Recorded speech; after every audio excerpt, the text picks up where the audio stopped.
સુરત શહેરમાં રખડતા પશુઓનો ત્રાસ દિવસે ને દિવસે વધતો જઈ રહ્યો છે ત્યારે લિંબાયત વિસ્તારમાં એક ઘેટાએ અચાનક આતંક મચાવતા લોકોમાં ભયનો માહોલ સર્જાયો હતો। રસ્તા પરથી પસાર થતા રાહદારીઓ પર ઘેટાએ હુમલો કરતા બે લોકોને ઢીક મારી હતી, ઇજાગ્રસ્ત કર્યા હોવાનું પણ સામે આવ્યું છે। આ સમગ્ર ઘટનાનો વિડીયો પણ સોશિયલ મીડિયા પર વાયરલ થયો છે।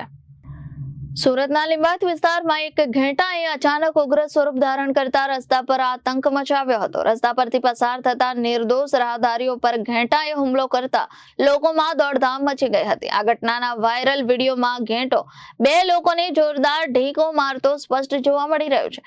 ઘેટાના હુમલાથી નાના બાળક સહિત અનેક રાહદારીઓ ભયભીત બની ગયા હતા। પોતાનો જીવ બચાવવા લોકો રસ્તા પર આમ તેમ દોડતા જોવા મળ્યા હતા, જેના કારણે થોડા સમય માટે અફરાતફરીનો માહોલ સર્જાયો હતો। શહેરમાં રખડતા પશુઓની વધતી સમસ્યા ફરી એકવાર સવાલો ઉભા થયા છે।